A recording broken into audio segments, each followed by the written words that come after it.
Before you travel to Sapa, avoid these common mistakes.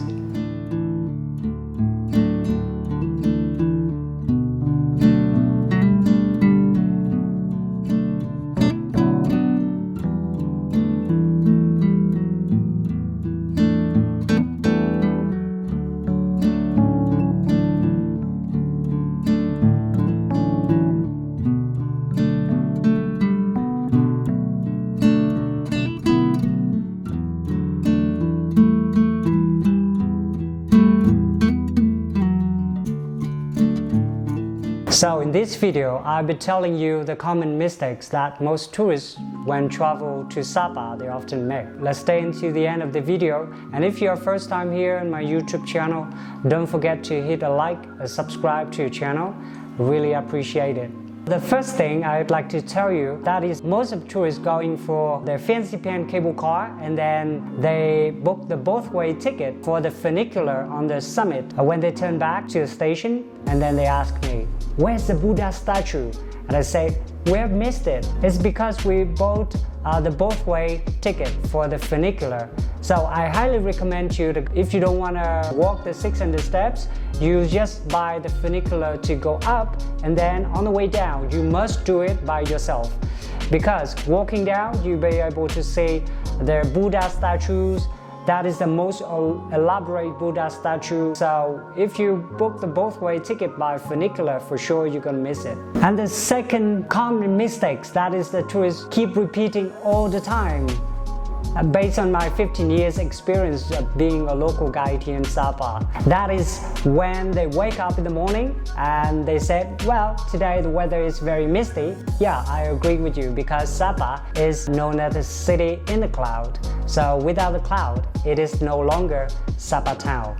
So tourists quickly decide not to go to the Fansipan cable car or the glass bridge. Then they make a mistake, because the weather in Sapa and the summit, the mountains and the glass bridge is way different. Always have to check first, because the weather in Sapa town misty, it doesn't mean that on the top of the mountains it is misty. Is for sure it is not always like that, but you know, when in Sapa it's very sunny, on the top of the mountains also be misty. So you know, just check with someone locally like me, because I know this place quite well. And the third one is that the tourists, when they travel to Sapa and they thought that, well, Sapa in Vietnam is a tropical country, must be hot like the other places. During the summer, the weather can be like 35 plus in the middle of the city or something. But Sapa, it is a different story. When you're in Sapa, it means you are on the mountainous area, on the altitude of 1,500 meters above sea level.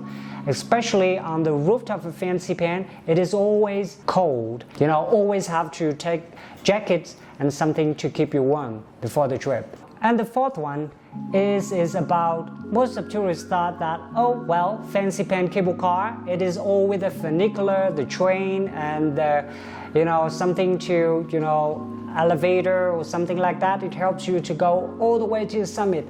But no, this one you have to walk at least about, you know, 500-600 steps in total. So do never underestimate the steps on the 3,000 meters above sea level, because the air is thinner, so it makes you feel a little bit cold and windy, and the thin air makes you difficult to breathe. So you always have to keep in mind that there always will be a walking involved, even if you buy the, you know, the both-way ticket for Fansipan. And the next one is about the tourists when they travel to Sapa and they thought, well, Sapa is a very well-known and touristic area. No need to book a room or accommodation, no need a guide because the guides are out there on the street. Yes, but it is not always, especially on the special occasion. When you're planning to travel to Sapa, especially on the weekend, on the special occasion, you always have to book everything.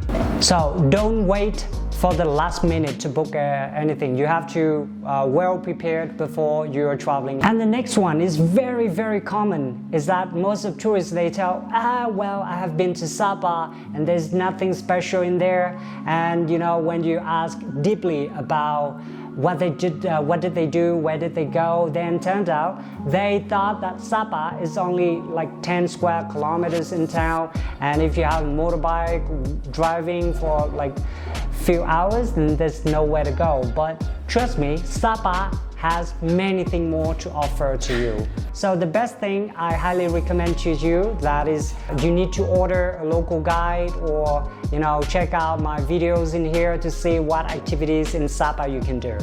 That is all about the mistakes that tourists often make in Sapa town when you're traveling here. So subscribe to see more useful videos about this. I'm gonna see you in the next one.